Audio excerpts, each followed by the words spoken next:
considerar, né, facções criminosas como grupos terroristas. E aí, pô, confesso que eu tô meio por fora desse assunto, quais são os pontos positivos da gente fazer isso, tem pontos positivos, tem pontos negativos, mas uma coisa já é certa, parece que o governo do PT é contra transformar, né, facções criminosas, considerar organizações terroristas. Qual que é a opinião de vocês sobre isso, né? O que isso pode trazer de benefício, o que isso pode trazer de malefício para o Brasil? Vamos entrar nesse debate aqui de segurança pública, porque, de novo, né, é algo que no Brasil sempre chama a atenção, porque é um país inseguro. Tem uma diferenciação, né? Não é que, por exemplo, nós, né, do MBL, nós defendemos que algumas facções criminosas devam ser colocadas como grupos terroristas. Não todas. Não é que a gente quer colocar facções criminosas como os grupos terroristas. Não. O Comando Vermelho, sim.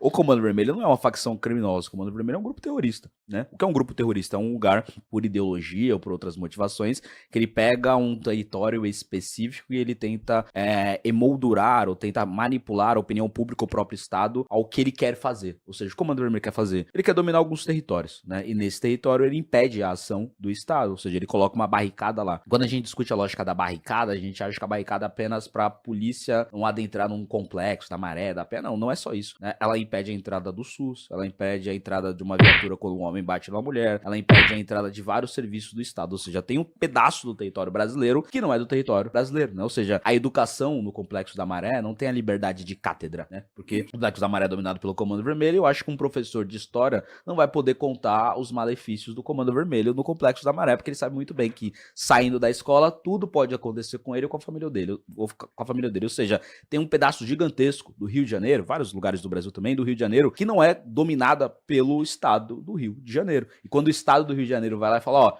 deixa eu tentar recuperar esse território, ele é jogado drone e bomba. Tal qual, sei lá, a Rússia joga na Ucrânia, a Ucrânia joga na Rússia, sei lá, Israel joga no Hamas. O Comando Vermelho faz isso com a Polícia Militar do Rio de Janeiro, dentro do Rio de Janeiro. Ou seja, a gente discute se o Brasil é uma democracia ou não, daí tem os bolsonaristas, o pessoal da STF, etc. Agora, na Maré, não existe essa democracia. Na Maré, o líder não é o prefeito do Rio de Janeiro, que é o Eduardo Paes, não é o governador do Rio de Janeiro, que é o Cláudio Castro. Não, na Maré, o líder é o DOCA. Sabe, a tropa do urso, é o urso. Ou seja, o Comando Vermelho tem que ser classificado como um grupo terrorista, porque o que ele faz é terrorismo. Tem outros grupos que são facções criminosas. Aí tem todas as leis, quem tem uma lei antifacção, etc. Ou seja, beleza, agora, alguns grupos específicos, eles têm que ser categorizados como grupos terroristas. Hoje no Brasil, quase 40%, quase 30% do território brasileiro, ele é dominado por grupos criminosos, né? Daí pode ser a milícia, pode ser o bicho, pode ser o crime organizado, ou seja, só sobra pro governo Lula governar 60% do território brasileiro. Isso é um absurdo, né? Não é possível que isso possa ocorrer, né? Que a polícia vai fazer uma incursão em algum lugar, ele é recebido com drone e bomba, barricada, tiro de fuzil, gente completamente armada, às vezes com arma. Como foi o caso dessa operação no Rio de Janeiro com arma da Força Armada Venezuelana, isso seja normal. O que o Estado brasileiro não tome vergonha na cara para ir lá e retomar o território que não é do DOCA, ele é dos brasileiros e dos cariocas. Não, só para responder a sua pergunta, né? Pontos positivos de você considerar facções criminosas como terroristas, inclusive um dos projetos que fazem isso é o meu que está em tramitação na Câmara. O sujeito vai pegar mais tempo de cadeia, ele vai cumprir numa cadeia de isolamento, no regime disciplinar diferenciado, vai ficar mais difícil dele lavar dinheiro e ter acesso ao sistema financeiro internacional. Então, basicamente, você vai, os pontos positivos é que você vai endurecer muito, né, o enfrentamento. Por exemplo, o Brasil, ele é integrante da ONU, a ONU tem o GAFI, que também é utilizado para você fazer o monitoramento de lavagem de dinheiro e financiamento de terrorismo e tráfico internacional de drogas ao redor do mundo. Então, toda a cooperação internacional, que não vai invadir os Estados Unidos, o Brasil tá permitindo que os Estados Unidos entrem no Brasil se considerar terrorista. Não, peraí, os Estados Unidos, eles entram na Europa quando eles quiserem, né, e os países europeus consideram, né, inclusive eles que começaram a considerar, né, terrorismo, vários atos que antes eram só de associação criminosa. Né, a Itália, né, com a máfia italiana, né, os próprios Estados Unidos, e não ninguém sai entrando no seu país porque você resolveu endurecer o enfrentamento a algum tipo de criminoso. Só entra americano se a gente permitir que entre americano, independentemente de qual seja a nossa lei penal, né? Então, ponto positivo. Ponto negativo, se você for um terrorista, você tem um ponto negativo que você vai se dar mal. Agora, para a população, não existe nenhum ponto negativo de você equiparar, né, uma facção criminosa a terrorista, né? E o projeto do governo, que é genérico, né, tem alguns aumentos de pena, né, o que é bom, mas ainda é um aumento de pena menor do que a gente propõe na Câmara. Mas tem uma pegadinha. Ele cria a figura do faccionado privilegiado. O que é o faccionado privilegiado? Se ele for réu primário e se ele não for líder ou financiador de facção, ele pode ter sua pena reduzida de 1/3 a 2/3. Então, um projeto que deveria endurecer o enfrentamento à facção criminosa tem o que a gente chama de um jabuti, numa pegadinha, que permite que você diminua a pena do faccionado, do cara do PCC, do Comando Vermelho, em 2/3, desde que ele seja réu primário e desde que ele não seja o líder da facção. A gente sabe que no Brasil, quem é faccionado, o cara pode ser réu primário depois de ter cometido vários crimes, só que ainda não transitou em julgado, né? Ainda não foi condenado em segunda instância, em última instância, né, o crime que ele cometeu. Então ele pode ainda ser um réu primário, mesmo antes de terem descoberto os vários outros crimes que ele cometeu.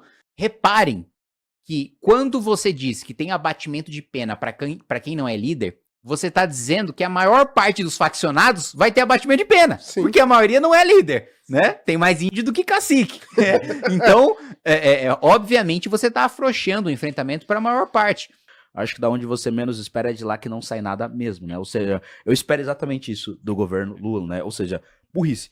Ninguém tá tentando atrapalhar tanto o governo Lula do que o próprio Lula, né? Ou seja, ele tem, historicamente, o voto de pessoas mais pobres, né? E aí saiu a pesquisa da Atlas Intel da semana passada, onde 87% dos moradores de favela do Rio de Janeiro foram favoráveis à operação militar que aconteceu no Rio de Janeiro, né? Saindo da população de favela, ainda tem 55% dos brasileiros em geral que confiaram na operação militar do Rio de Janeiro. E o Lula vai lá, depois de uma semana em silêncio sobre a operação, ou seja, o mundo inteiro falando da operação, né? New York Times, The Guardian, tá aí tudo. O Lula demora uma semana pra falar e quando ele fala, ele chama a ação de desastrosa, né? 100 fuzis apreendidos, 100 vagabundos neutralizados, quase 200 presos, né? Desses presos, dos 117 presos, 115 tinha ligação com o Comando Vermelho, 2 ainda não foram identificados. Não duvido que vai ser 100% dos mortos com ligação com o Comando Vermelho ou com outras facções. 1 tonelada de drogas apreendidas. Essa tonelada de droga que seria vendida ia virar mais fuzis, mais dinheiro para o Comando Vermelho, ou seja, mais criminalidade no Rio de Janeiro e no Brasil, né? E até na América Latina, chegando até nos Estados Unidos, que o Comando Vermelho já tem operações por lá, 15 artefatos de bomba, né? Ou seja, bomba para ser jogada em drone na população apreendidos, e o presidente da República chama de desastrosa, mesmo com 90% dos moradores de favela apoiando a operação. Ou seja, da onde a gente menos espera, e eu não espero nada do Lula, é da onde não sai nada mesmo. Eu defendo que a gente tem que ter um pouco menos de pudor para falar do PT, né? A gente tem que deixar bem claro algumas coisas. O PT defende vagabundo. O PT defende bandido, o PT blinda o Comando Vermelho, o PT blinda o PCC, o TCP, o ADA, a Família do Norte. É um projeto ideológico do PT. Tá claro.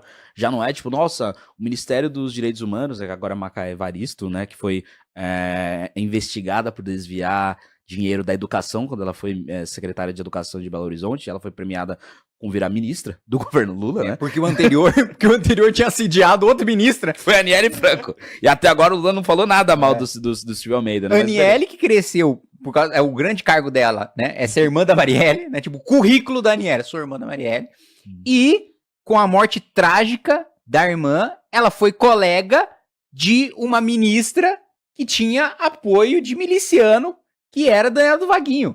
Então, e tirava foto junto. Então, assim, enfim. Ou seja, a gente tem que deixar claro, o PT, quando ele corta 700 milhões de reais do combate ao crime organizado, não é tipo, nossa, meu Deus, que erro. É um erro para a população. Pro PT, me parece claro, né, o que tá acontecendo, né? A própria ministra Macaé Evaristo, que agora tá discutindo fazer um auxílio, não para os policiais mortos, ou para a família dos policiais mortos, né? Um auxílio para as pessoas que esses policiais mataram, e que mataram esses policiais, né? Ela subiu no complexo, né? Ou seja, o BOPE para subir lá precisa do caveirão com barricada, dando tiro para cima, recebendo drone e bomba, mas o ministro do Lula sobe lá com facilidade, assim como já subiu lá o Flávio Dino, etc., num lugar que a Polícia Civil diz que só pode entrar com autorização do Comando Vermelho, se o complexo for do Comando Vermelho, do TCP, se for do TCP ou da ADA, se o complexo for dominado pelo ADA.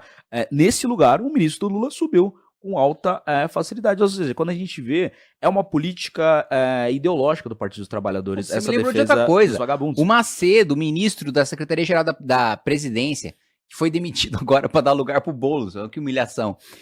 Ele foi negociar com o PCC pro Lula e visitar o Moinho. O Moinho, a favela do Moinho, né?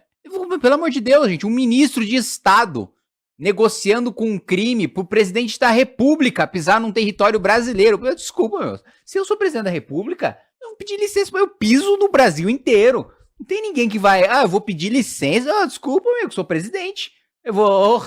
Tá mentindo? Eu vou trazer a FAB, vou trazer o tanque, vou trazer... eu vou pisar nesse território, sou presidente, meu amigo. Você vai dar... O que é isso? Tem que pedir, mandar o ministro negociar pra me dar licença. Cara, eu não espero nada deles, né? Mas repito, né? Mas o que é a favela do Moinho? Você a favela não pode do Moinho... perder a capacidade de se indignar, Guto. É que eu quero derrotar eles e colocar esses caras todos na cadeia. Agora, eu não vou esperar que o Lula vai chegar lá com a FAB na favela do Moinho. Não, eu acho que ele vai só negociar com o líder do PCC mesmo, né? O que é a favela do Moinho, pra quem não tá familiarizado, é uma favela que fica ali perto aqui no centro da cidade de São Paulo, onde ela funciona como um bunker da Cracolândia, ou seja...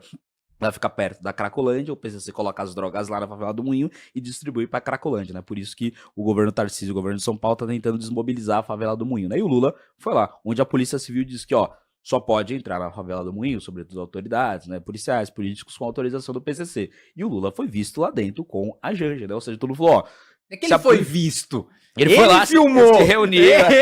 Ele postou. Foi lá, se reuniu com liderança. Flagrado. Depois tô aqui no território do PCC, gente. E as lideranças que o Lula, né, postou esses vídeos, agora já estão quase todas presas porque foram provadas que tinham ligações com o primeiro comando da capital, o PCC, né? Ou seja, olha o nível de absurdo. E aí quando o Lula foi flagrado lá, postou as coisas lá, todo mundo falou, opa, ele foi flagrado presidente pela EBC, da República, pela TV Brasil, pela selfie da Janja, né? Ou seja, se o governo Lula tá dentro de um território onde só pode entrar com a autorização do PCC, significa que pode ser que ele tenha pedido autorização pro PCC, né? Aí passou semanas e mostrou que o próprio ministro, ele confirmou que ele... mulher do chefe do tráfico. Ele falou, não, nós pedimos autorização do PCC pra entrar. Olha o nível do Brasil. Presidente da República tendo que pedir autorização pra uma facção terrorista, um grupo criminoso, que é o caso do PCC, para poder entrar no território do Brasil. Inscreva-se no nosso canal para mais cortes e vídeos sobre o MBL e o Partido Missão.